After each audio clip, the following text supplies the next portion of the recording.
Okay, so when we left off with the other notes, um, the Russians got upset because the British, the Americans, and the French had merged their three zones in Berlin together. So the Russians said, okay, we're going to put a blockade around the outside of Berlin. Nothing gets in, nothing gets out. No people get in, no people get out, no supplies get in or out. Berlin, or winters in Berlin can be quite cold. Winter is only a few months out. There's no way that the people are going to have enough fuel to heat their homes. They don't have enough blankets. They're running out of food. So the United States, along with the British and also the Australians, get involved. They decide, hey, we're just going to take everything to the people of Berlin that they need.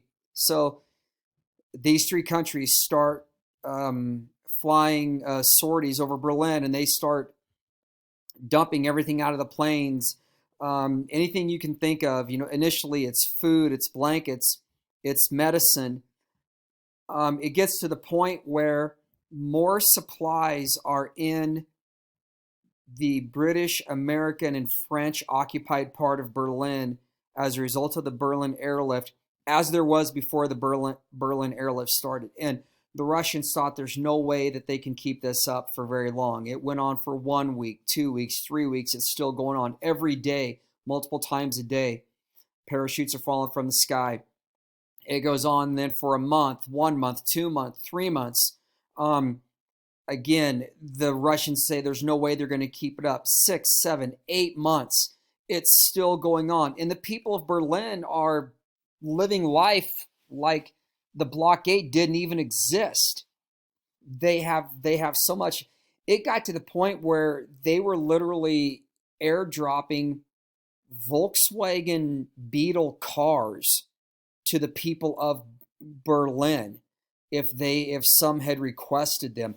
Finally, after 11 months, the Soviets said, "Fine, we get it. You're not going to stop." And so they take down the blockade, and when they take down the blockade, then the United States and the British and the Australians said, "Okay, we'll stop the flights." And so, hey, chalk one up for the good guys in that instance. Next, you have so what happens then in response to the Berlin airlift?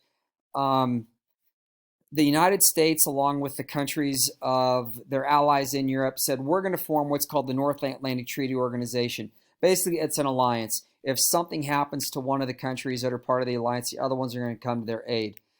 So the Soviets said, you know what, we're going to do the same thing, only we're going to do this with us and the countries that are satellite communist countries. The big difference between this two is in the North Atlantic Treaty Organization, those countries decided on their own that they were going to be a part of NATO, as it's going to be called. The Warsaw Pact, those countries didn't have a choice. Um, Russia told them, you're going to be part of the Warsaw Pact. Um, then what happens is there's civil unrest in China. China was decimated by the Japanese in World War II, and they never fully recover from it. Their industry doesn't recover, their economy doesn't recover. They are ripe for a communist takeover. And so you have two different groups. You have the nationalists, those are the individuals that want to see more of a democratic type of government. They are led by Chiang Kai shek. And then you have the communists. The communists are led by Mao Zedong. The communists obviously end up winning.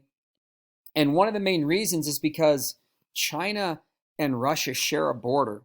So the Russians are just flooding uh, the communist forces in China with everything that they need: guns, tanks, artillery guns, grenades. I mean, what you need to fight a war. And the United States, we're trying to help the nationalists, but we just can't get supplies there fast enough. It's just too much distance to try to have to cover. And so Mao Zedong and the communists win. Mao Zedong becomes the new leader of of China. Chiang Kai-shek escapes and he goes to Taiwan. And the United States continues to recognize him as China's leader. And this upsets the Chinese greatly. We'll get to that more a little bit later on. I want to finish up talking about what's going to happen in Korea. Now, what happens is that after World War I, remember we said that when World War I ended in Europe, Russia said 3 months. You need to give us 3 months and we'll be ready to fight. And so the U.S. drops the first bomb on Hiroshima. Japan doesn't surrender. A couple days later, Germany declares war on Japan. The day after that, we drop a bomb on Nagasaki. Finally, on April 15th, Japan surrenders. That was enough time to allow communist forces to get into North Korea. So communist forces are in North Korea.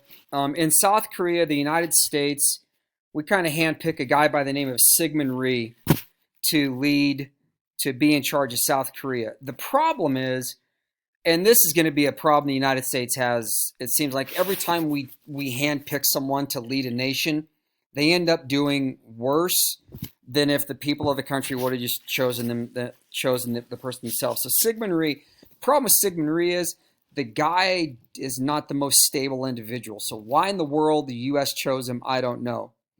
The United States has a dilemma here. They can send military equipment, artillery guns, ammo, other supplies to South Korea so that South Korea can use it to defend itself against a potential invasion by communist forces from the north.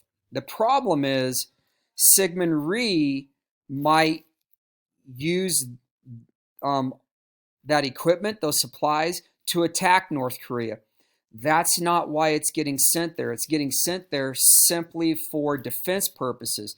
And so the U.S. has to look at it and they say, okay, if we send those supplies to South Korea, and if Syngman Rhee uses it to attack North Korea, it's going to make it look like the United States is doing in North Korea what communist forces did in China and what communist forces did in Eastern Europe. We're trying to impose our will on North Korea militarily, and and the United States is not about that. So the United States says, okay, we're going to roll the dice here. We're not going to send any military supplies to South Korea, to Syngman Rhee, and we're going to see what happens. Well, sure enough, what happens is that in June of 1950, communist forces crossed the 38th parallel, which is the border right here between North and South Korea, and they push far south. You can see this little dotted line right here. This is the only part of South Korea that the U.S. forces didn't control, or I'm sorry, that not U.S. forces, that South Korean forces didn't control. So remember, there's the United Nations. The United Nations was created as it was kind of a branch of the League of Nations. The League of Nations was created as part of, that was Wilson's 14th point when he went to the Treaty of Versailles after World War I with his 14 points. That was the only point that was accepted. From the League of Nations, you have the United Nations. And so the United Nations says, okay, we're going to help South Korea. So there's a multinational contingency of forces that goes to South Korea. The United States has the largest number of forces. It looks like the Korean War is a war fought by the United States. It's not. It's fought by the United Nations. We just have the largest number of forces there. Douglas MacArthur, the same Douglas MacArthur that attacked World War I veterans in the Bonus Army March, the same Douglas MacArthur that left the Philippines and then later on returned. This is the same guy, Douglas MacArthur, that oversaw the Japanese signing their official surrender on the USS Missouri in Tokyo Harbor. Same guy, he's in charge of the NATO forces, and he says, here's what we're going to do. We control the port of Pusan right here in the very south eastern corner of South Korea. this makes sense to land here, but that's not what we're going to do. What we're going to do is we're going to land up here in Incheon. You can see it's not very far from the border between North and South Korea. And people are like, MacArthur, are you crazy? We're going to do an amphibious landing this far behind enemy lines in an area where the tide differs greatly. In fact, if we want to land at the time you're saying, it's going to have to be a nighttime landing. And MacArthur says, I know it's an insane plan, which is why it's great. And so MacArthur decides, okay, we're going to land there. They do so, and it works great. U.S. forces land here. You have United Nations forces that push north out of this area, and they're pushing the North Vietnamese back north. The plan is these forces are going to go across South Korea here. You're going to have other forces that are going to move up going north this way, and they're going to try to trap the North Korean forces right here. Well, they don't get it done. North Korean forces escape back up into North Korea. Harry Truman tells MacArthur, you push the communist forces out of North Korea, you get them back into North Korea, don't you dare cross the 38th parallel. Well, MacArthur has an ego like no other. And MacArthur says, I'm not going to listen to Truman. Even though he's my boss, I'm not going to listen to him. You can see with this blue arrow that not only does MacArthur not listen to Truman, he pushes North Korean forces, in some cases, almost to China. The further north U.S. forces get, the more nervous China gets. And China says, if you get to the Yalu River, which is the border between North Korea and China, China will consider that an attack, and we will send troops into North Korea. MacArthur, number one, he doesn't believe China will do that. Number two, he doesn't feel that China has the forces to really intimidate or put the Americans on their heels. MacArthur continues north. They get up here to the Yalu River. And sure enough, China launches an attack. They, over 300,000 Chinese forces fly across the Yalu River. This area up here in North Korea is very mountainous. It's very cold. It's winter. The Chinese forces move with such speed.